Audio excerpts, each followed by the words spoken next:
What kind of place exists so far from the rest of the world that it feels erased before you even arrive? Pyramid Lake Town is one of those locations that immediately unsettles you, not because of what you see, but because of what you don't. No crowds, no movement, no noise, just an overwhelming sense that human life once stood here and was slowly swallowed by isolation. From the very first moment, this town feels less like a forgotten settlement and more like a warning carved into the landscape. Pyramid Lake Town sits in a region so remote that even experienced travelers describe the journey as disorienting. Long stretches of empty land, roads that seem to lead nowhere, signals fading until technology becomes useless. The horizon feels endless, but strangely closed in at the same time. It is the kind of isolation that presses against the mind, and that raises the first unsettling question. Why would anyone choose to build a town here in the first place? At first glance, the Itia location appears almost hostile. Harsh climate, limited resources, vast distances separating it from major supply routes. This is not the kind of place that naturally invites settlement. And yet, Pyramid Lake Town was not an accident. It was planned, surveyed, built with intention. Someone believed this place could sustain life, community, and purpose. That belief alone tells us that something powerful or desperate was at work. What makes this town particularly disturbing is not just its isolation, but the way it feels cut off from time itself. Structures remain frozen mid-existence. Homes still stand, but they no longer feel like shelter. Streets stretch forward, but lead only into silence. There are signs that daily life once unfolded here. Routines, habits, moments of normalcy. And yet now, everything feels paused, as if the town stopped breathing without ever officially dying. Isolation does strange things to people. When distance becomes absolute, the outside world turns abstract. News arrives late, or not at all. Help feels theoretical. Problems that might be temporary elsewhere become permanent here. In Pyramid Lake Town, isolation was not just geographical, it was psychological, social, existential. The farther this town drifted from the rest of the world, the more it began to operate by its own rules. Records suggest that early settlers underestimated this isolation. On paper, the location may have seemed manageable. Distances measured in miles do not capture the emotional weight of emptiness. Maps do not show the mental strain of endless quiet or the fear of knowing that leaving is difficult, but staying may be worse. Over time, the environment begins to reshape decision-making. Logic bends, priorities shift. Survival becomes the only metric that matters. The landscape around Pyramid Lake Town amplifies this pressure. The terrain offers little forgiveness. Weather patterns are unpredictable. Resources fluctuate. And when something goes wrong, there is no quick solution, no nearby town, no immediate rescue. Every mistake carries consequences that linger far longer than they should. This kind of environment does not simply test communities, it exposes their weakest points. What is particularly unsettling is how deliberately silent the historical record becomes after a certain point. There are fragments, partial documents, references without follow-up, mentions of activity that abruptly stop. It is as if Pyramid Lake Town slowly slipped out of collective awareness, not with a dramatic collapse, but through quiet neglect. A place that faded while still standing. Standing there today, or even imagining it, you can feel that this was never meant to be permanent. And yet, people lived here long enough to leave traces. Personal belongings, modified structures, signs of adaptation, evidence of struggle. This suggests that the town did not fail immediately. It endured, and that endurance makes its eventual abandonment far more disturbing. The question is not simply why Pyramid Lake Town is empty now. The real question is what happened during the years when it was still alive. When isolation tightened, resources thinned, and the world beyond became distant and irrelevant. Because towns do not disappear overnight.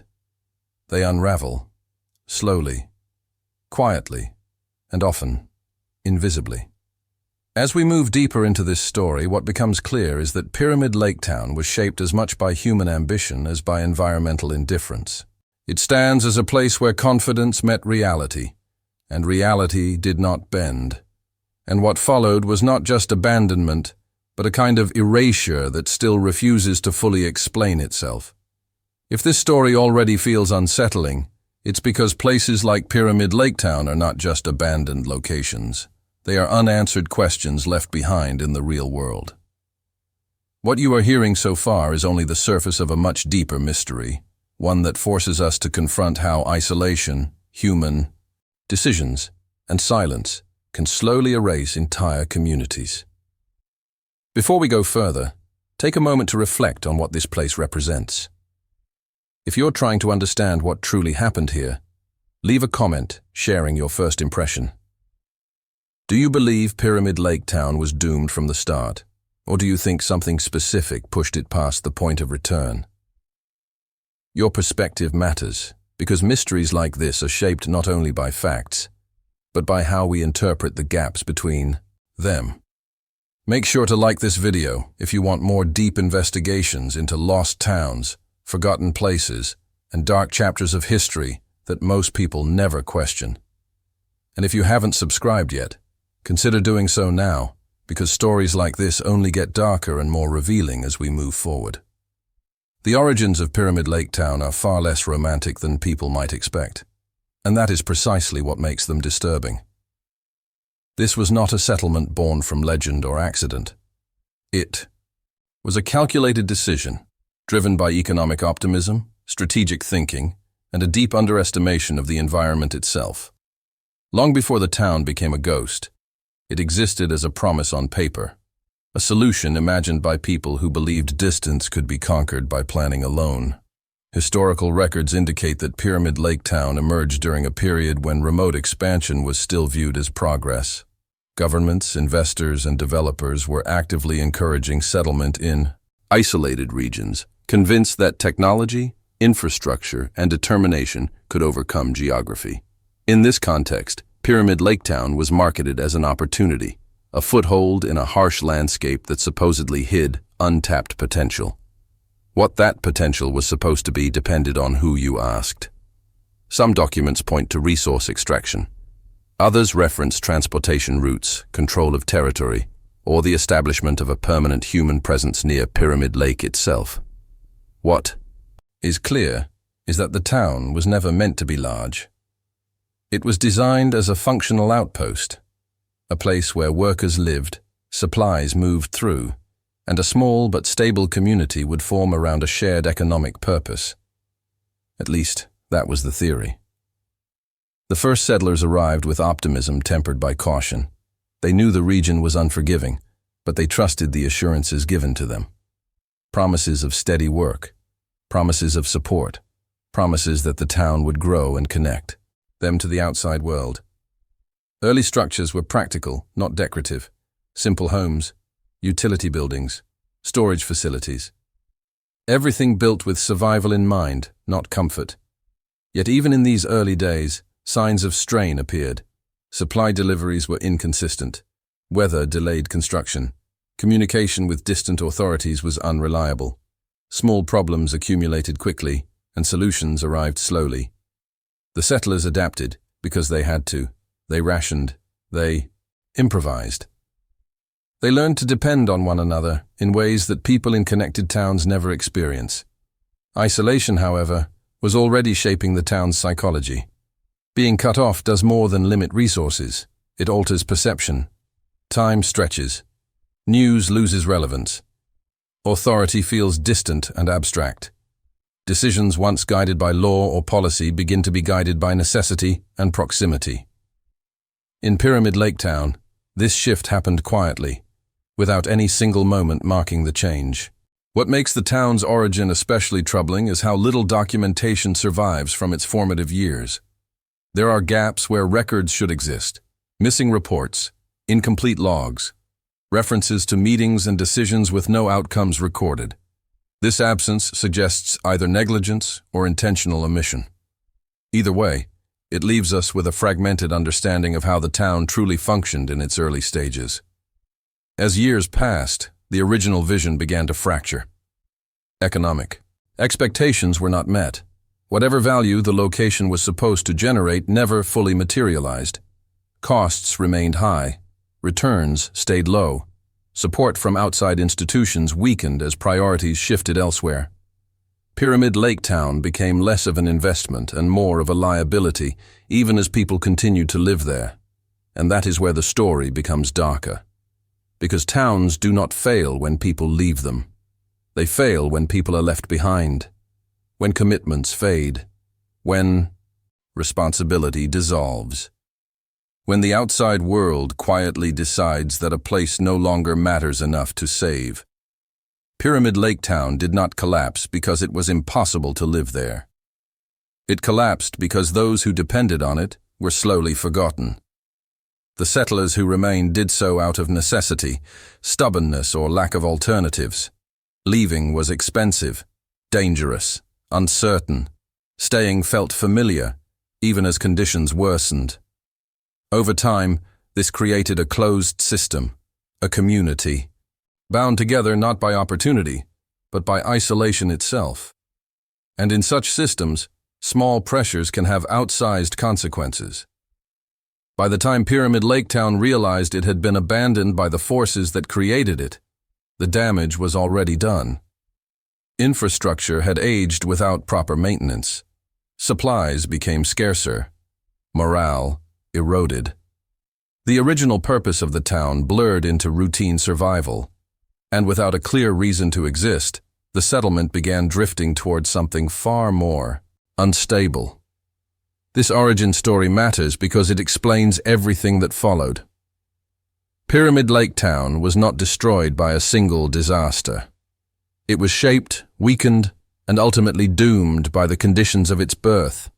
A place created by ambition, sustained by endurance, and neglected until it no longer fit into anyone's plans. Life in Pyramid Lake Town was defined by limits, and those limits reached far beyond geography. Once the initial optimism faded, daily existence became a continuous negotiation with isolation. Every routine task carried weight. Every decision felt final. Unlike towns connected by roads, trade, and constant movement, this community existed in near total separation from the outside world, and that separation slowly reshaped how people thought, behaved, and related to one another. Basic necessities were never guaranteed. Food supplies arrived irregularly, often delayed by weather, distance, or logistical failures. When shipments failed to arrive, residents relied on rationing and improvisation. Fresh goods became rare. Preservation became essential. Diets narrowed, variety disappeared, and small shortages turned into long-term stressors. Hunger was not always extreme, but uncertainty was constant, and uncertainty wears people down. Medical care was another quiet danger. Minor injuries carried serious risks. An infection that could be treated easily elsewhere became a potential death sentence here. With no nearby hospital and limited medical knowledge within the town, residents learned to endure pain and hope problems resolved themselves. Over time, this created a culture of silence around illness. People hid symptoms. Weakness became something to conceal rather than address.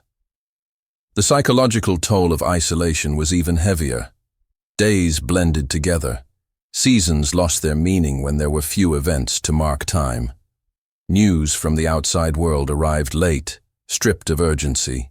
Global events felt unreal, distant, almost fictional. The town became its own closed reality, where rumors carried more weight than facts, and personal conflicts lingered without resolution. Social dynamics intensified under these conditions. In a small, isolated population, everyone knows everything, or believes they do. Disagreements had nowhere to dissipate. Tensions simmered instead of fading. Small conflicts grew larger simply because there was no escape from them. You could not change jobs easily. You could not move to another neighborhood. You could not disappear into anonymity. This environment bred both deep bonds and quiet resentments. Some residents became fiercely loyal to one another, forming tight-knit relationships born of shared hardship. Others withdrew, isolating themselves even further within the isolation of the town itself. Loneliness took different forms, some loud and confrontational, others silent and corrosive. Children raised in Pyramid Lake Town experienced a reality unlike anywhere else. Their world was small, repetitive, and closed. Education was limited. Exposure to different perspectives was rare. For some, the town felt safe because it was all they knew. For others, it felt like a trap long before they had the ability to leave. The idea of a life beyond the town existed mostly as rumor or distant aspiration. Isolation also distorted authority. Rules mattered less when enforcement was inconsistent. Leadership became informal, based more on proximity and influence than official titles. Certain individuals gained power simply because they controlled resources, information, or access. Decisions that affected everyone were often made quietly, without transparency, because there was no external oversight to challenge them. As months turned into years, mental strain became visible in subtle ways. Changes in behavior, increased suspicion, heightened reactions to minor events.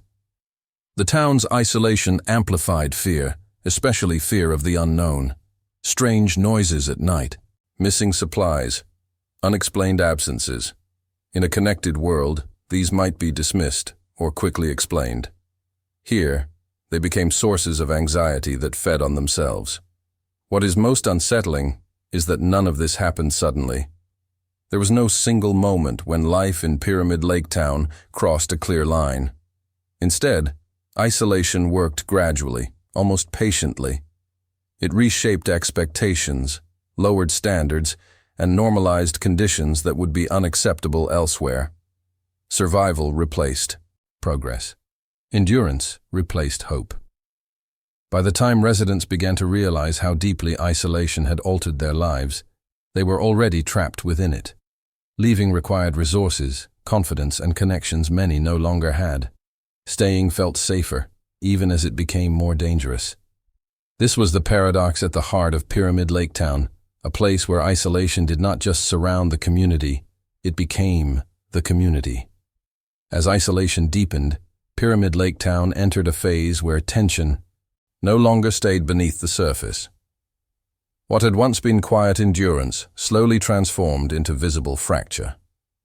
When people live under constant pressure with no external relief, conflict stops being an exception and becomes a condition. In this town, disagreement did not explode all at once. It accumulated, layer by layer, until everyday life itself felt unstable. Scarcity was the first catalyst. Limited supplies turned cooperation into competition. When food, fuel, or tools ran low, trust weakened. Accusations began quietly. Someone was taking more than their share. Someone was hiding supplies. Someone knew something they were not saying. Whether these claims were true mattered less than the fact that people believed them. Suspicion became a default state. Authority struggled to hold. Official roles existed on paper, but real power shifted informally. Those who controlled access to resources gained influence. Those who managed communication with the outside world, however, limited, became gatekeepers of information. Decisions that affected the entire community were increasingly shaped by a few voices rather than collective agreement. This imbalance bred resentment, especially among those who felt unheard or expendable. Social divisions hardened. Small groups formed based on loyalty, family ties, or shared grievances. Conversations changed tone. Words were chosen carefully. People began to watch what they said and to whom. Public spaces felt tense, as if every interaction carried risk.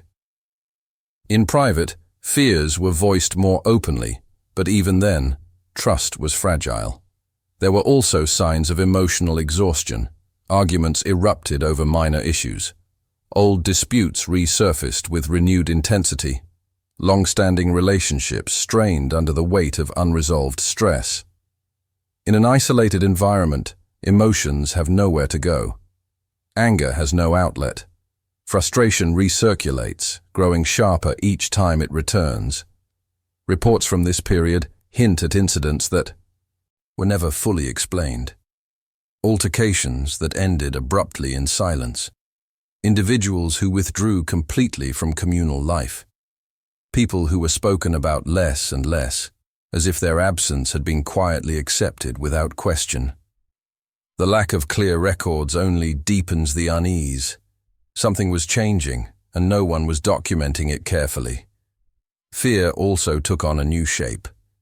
It was no longer just fear of the environment or of running out of supplies. It became fear of each other, fear of being blamed, fear of being excluded, fear of becoming the next person people stop talking about. In small communities, social isolation can be as devastating as physical deprivation. Children sensed this shift, even if they could not name it. They noticed when adults spoke in lowered voices, when gatherings grew smaller, when laughter became rare.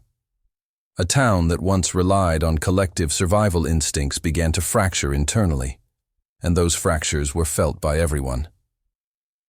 What makes this stage of Pyramid Lake Town's decline especially disturbing is how normal it became. Tension stopped feeling temporary. Conflict stopped feeling resolvable. The idea that things would improve gradually faded, replaced by a quiet acceptance that this was simply how life was now. Dysfunction became routine.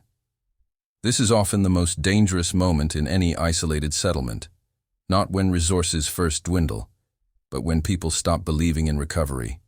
When hope erodes, behavior changes. Risk. Tolerance increases. Desperation takes hold. And from that point on, even small events can trigger irreversible consequences. By the time Pyramid Lake Town reached this stage, collapse was no longer a distant possibility. It was embedded in daily life, waiting for the right moment to surface fully. As Pyramid Lake Town slipped deeper into instability, stories began to circulate that never appeared in official records.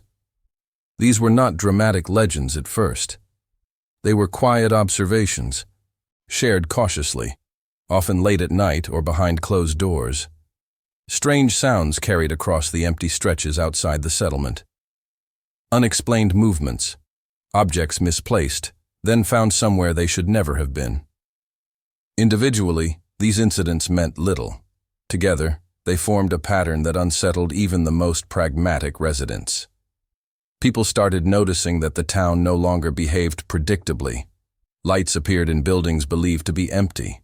Doors were found open, after being secured the night before. Footprints showed up where no one claimed to have walked. In an isolated place, where every person is accounted for, anomalies stand out sharply. And when explanations failed to surface, imagination filled the gaps.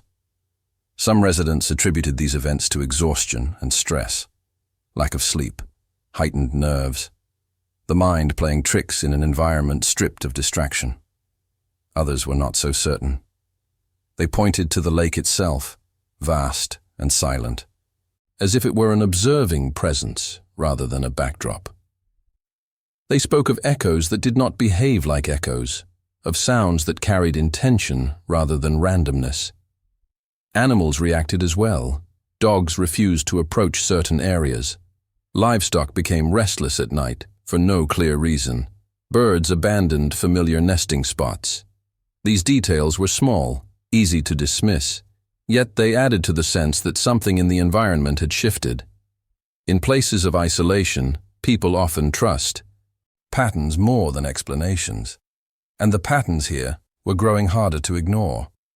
Testimonies from this period describe an increase in fear-driven behavior. People avoided walking alone after dusk.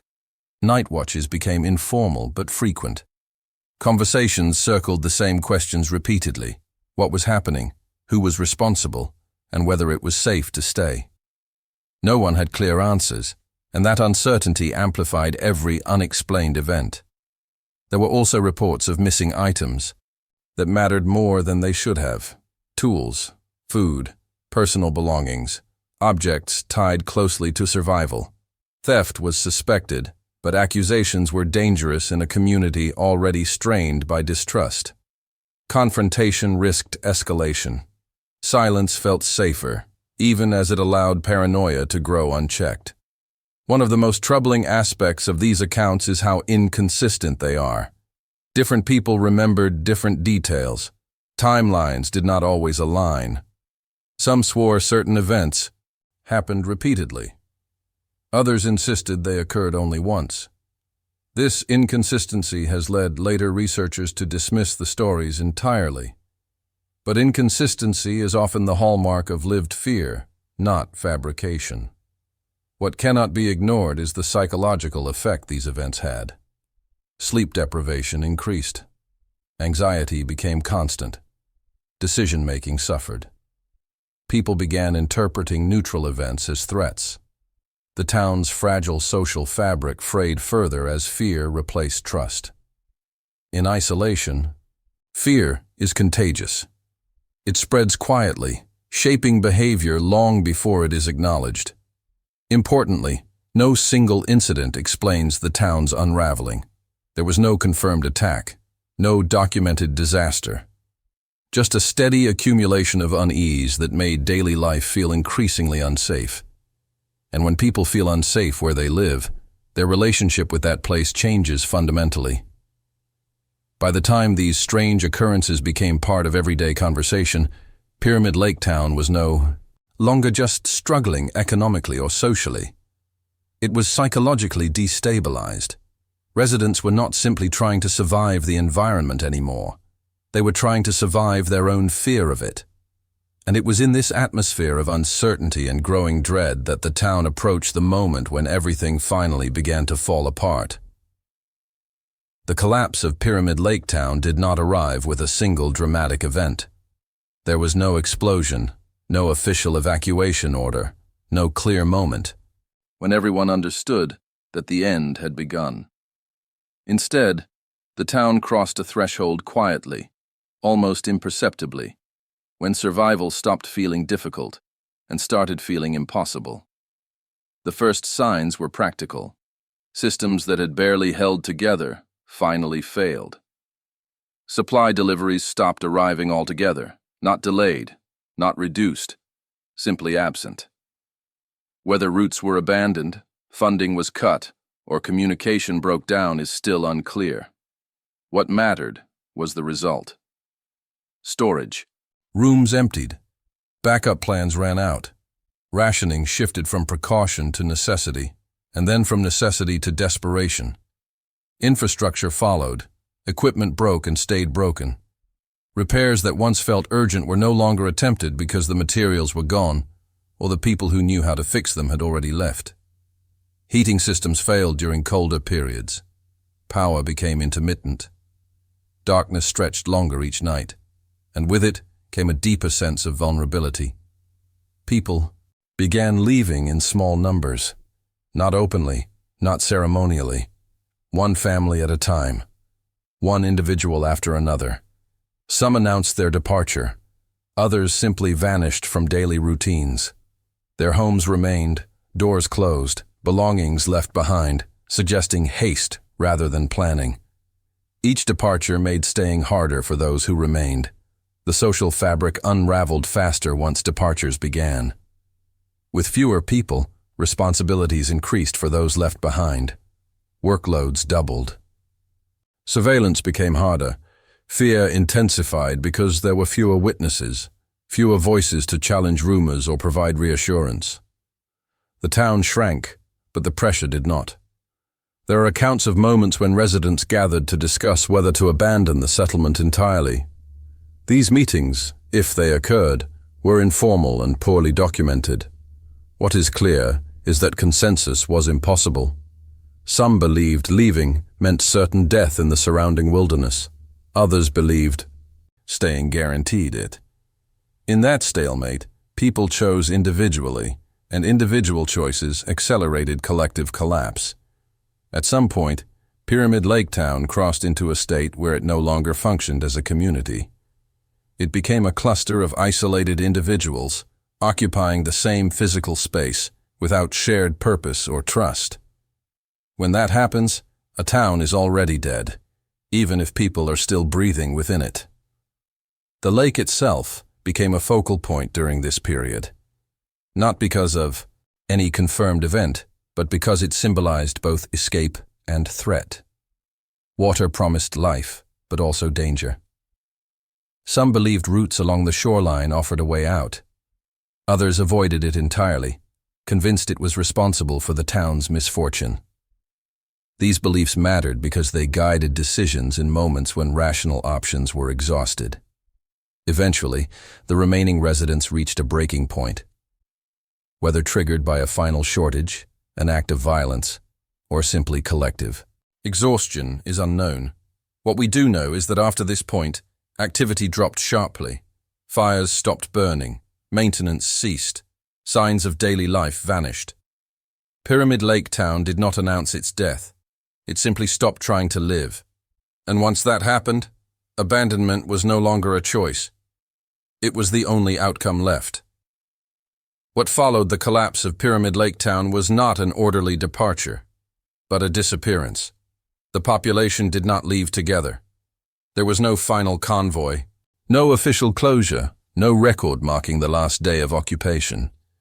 Instead, the town emptied in fragments, leaving behind a pattern that still resists clear explanation. Evidence suggests that people left in waves, but those waves were uneven and poorly documented. Some residents took what they could carry and vanished into the surrounding regions, hoping to reach more stable settlements.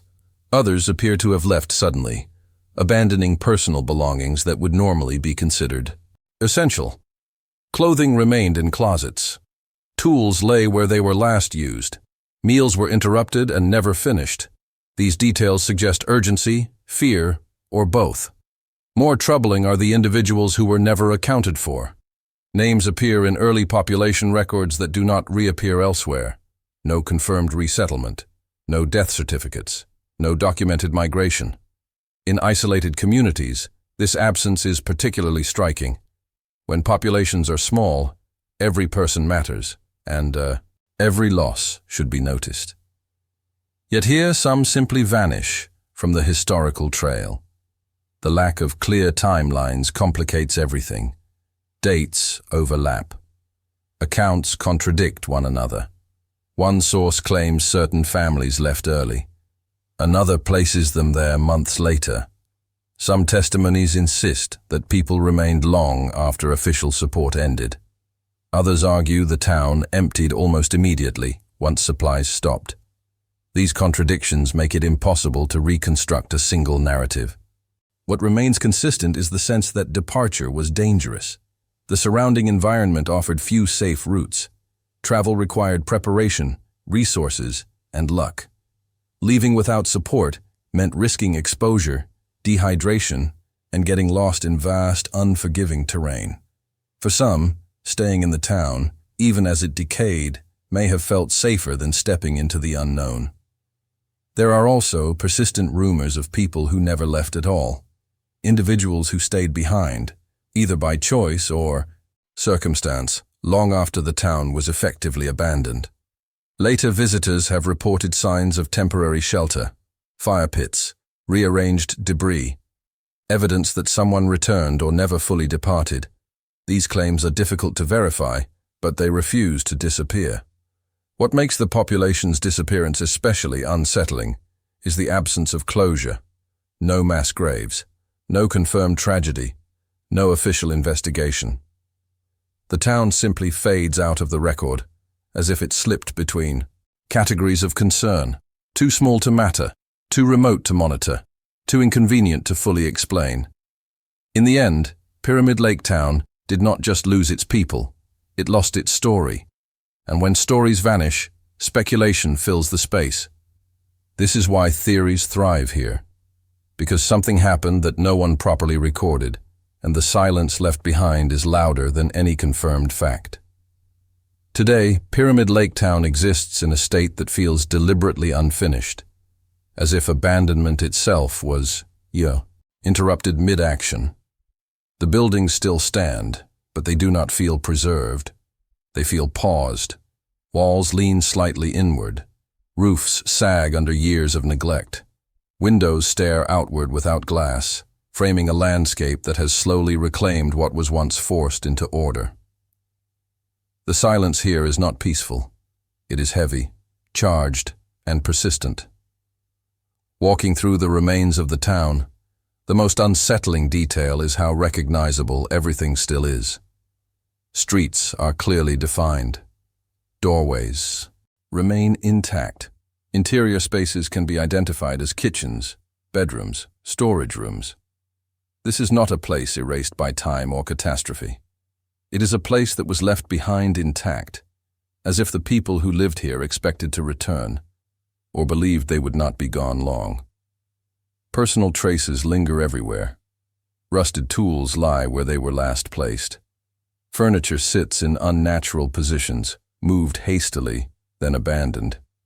Scraps of paper, faded signs, and handwritten markings hint at daily routines that were abruptly severed. These details matter because they contradict the idea of a slow, peaceful decline.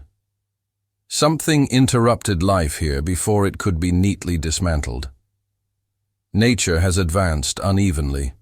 Some buildings are nearly overtaken by vegetation, while others remain strangely untouched. Wind moves through open doorways, producing sounds that echo unpredictably.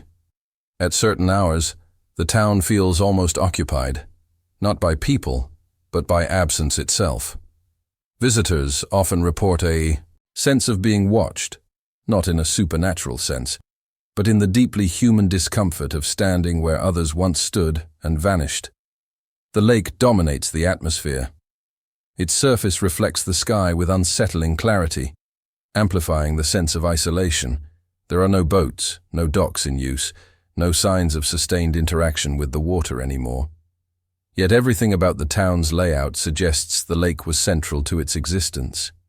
Now, it feels indifferent, as if it simply waited for the town to exhaust itself.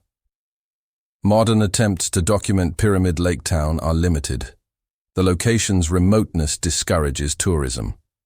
Authorities have shown little interest in restoration or investigation. There are no information boards, no official narratives guiding interpretation. What remains is raw, unfiltered history, exposed to weather, time, and speculation. This lack of explanation is what keeps the town disturbing. Without an official story, visitors are forced to confront unanswered questions directly. Why were some structures reinforced while others were left fragile? Why do certain areas show signs of prolonged use after abandonment supposedly began? Why does the town feel less ruined than forgotten? Pyramid Lake Town today is not a destination. It is an unresolved question made physical, a place where history stopped writing itself but never explained why. And that unresolved state is exactly what allows theories to thrive, theories that attempt to fill the silence left behind. With no official explanation and only fragments of evidence, Pyramid Lake Town has become a magnet for theories, each one attempting to impose order on a story that resists it. Some of these explanations are practical, grounded in economics and logistics. Others drift into darker territory, shaped by fear, rumor, and the psychological scars left by extreme isolation. What makes this town so disturbing is that none of these theories can be fully confirmed or fully dismissed. One of the most widely accepted explanations is economic abandonment. According to this view, Pyramid Lake Town simply outlived its usefulness. Whatever industry or strategic purpose justified its creation failed to deliver results. Once funding dried up, support vanished. Supplies stopped. Infrastructure decayed. People were left with no choice but to leave.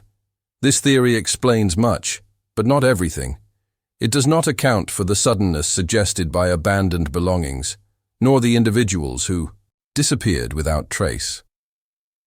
Another theory focuses on environmental collapse.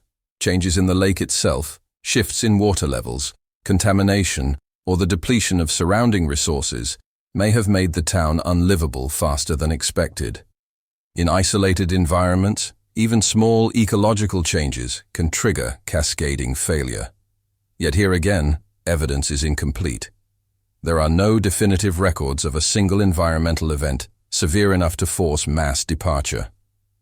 Some researchers point to internal breakdown as the decisive factor. Prolonged isolation, scarcity, and fear can destabilize any community. Under this interpretation, Pyramid Lake Town did not fail because of one external cause, but because its social structure eroded. Trust collapsed. Leadership fractured. Conflict escalated quietly. In such conditions, people do not wait for official decisions. They flee when they can, or withdraw, until withdrawal becomes disappearance. More unsettling theories suggest deliberate concealment. That something occurred which those in power preferred not to investigate or record. An incident involving violence. A chain of events that exposed negligence or wrongdoing. In remote settlements, accountability is fragile. If a place is far enough from scrutiny, uncomfortable truths can be buried simply by not being written down. Then there are the theories shaped by fear itself. Stories of the lake as an active presence, of psychological pressure manifesting as paranoia and hallucination, of isolation warping perception until reality fractured. These explanations are often dismissed, but they should not be ignored entirely. Human minds under extreme conditions can generate experiences that feel profoundly real, and those experiences influence behavior regardless of their origin. What unites all these theories is their inability to stand alone. Each explains part of the story, but none explain it fully. Pyramid Lake Town exists in the gaps between them. Between economics and psychology, between environment and human decision, between what can be documented and what was only lived. This is why the town continues to disturb. It refuses to settle into a single narrative. It forces us to confront how easily entire communities can vanish when conditions align just wrong enough, and how history often chooses convenience over completeness. The truth about Pyramid Lake Town may never be fully known, and that uncertainty is not accidental. It is the natural outcome of isolation, neglect, and silence layered over time. What remains is not a solved mystery, but a warning, one that still waits to be understood. The legacy of Pyramid Lake Town is not defined by ruins alone, but by what its disappearance reveals about how fragile human settlements become when they exist beyond attention, accountability, and care. This was never just a town that failed. It was a place that slowly slipped out of relevance, and once that happened, its fate became negotiable, then optional, and finally invisible. What Pyramid Lake Town exposes is a pattern repeated throughout history. Communities built for narrow purposes, in extreme conditions, often survive only as long as they remain useful to forces far away. When that usefulness fades, support dissolves quietly. No alarms, no rescues, just distance doing its work. In this sense, the town did not collapse. It was allowed to disappear. Isolation magnified every weakness. Economic fragility became existential threat. Social tension became psychological breakdown. Environmental hardship became permanent pressure. None of these alone would have erased the town. Together, they created a situation where abandonment was not a shock, but an outcome waiting for the right moment. There is also an uncomfortable truth in how easily Pyramid Lake Town was forgotten. No major investigation followed. No sustained effort was made to recover its full story. It did not become a symbol until long after it was already empty. This raises a deeper question about how many similar places have vanished without even leaving ruins behind. The town's silence today functions as a kind of evidence. Evidence of what happens when human ambition outruns responsibility. when settlements are created without long-term commitment, when people are placed at the edge of survival and expected to endure indefinitely. Pyramid Lake Town stands as proof that endurance has limits. Its legacy is not supernatural, even if fear shaped parts of its history. The real darkness lies in how ordinary its failure truly was. Bureaucratic neglect, logistical abandonment, psychological erosion. These are not dramatic forces, but they are effective ones. They erase quietly. And perhaps that is why this story unsettles so deeply. Because nothing about Pyramid Lake Town required malice to fail. It required only distance, indifference, and time. The same ingredients that still exist today. The town remains where it was left, slowly decaying, unanswered, resisting closure, not demanding belief, but demanding reflection. Because Pyramid Lake Town is not an isolated case, it is an example, one that asks how many other places are standing right now, alive but already forgotten, waiting to become the next unanswered silence. If you stayed until the end of this story, it means this place left an impression on you. Pyramid Lake Town is not just a ghost town. It is a reminder of how entire communities can vanish without answers. If this investigation made you think, take a moment to leave a comment below and write the phrase, "Forgotten by the world." I want to know how this story affected you. Make sure to like this video if you want more deep investigations into abandoned towns, lost settlements, and dark historical mysteries that most people never hear about. And don't forget to subscribe to the channel, because every week we explore places that history tried to erase, but never fully could. Now click on the next video appearing on your screen. Another forgotten place is waiting, and its story is even darker than this one.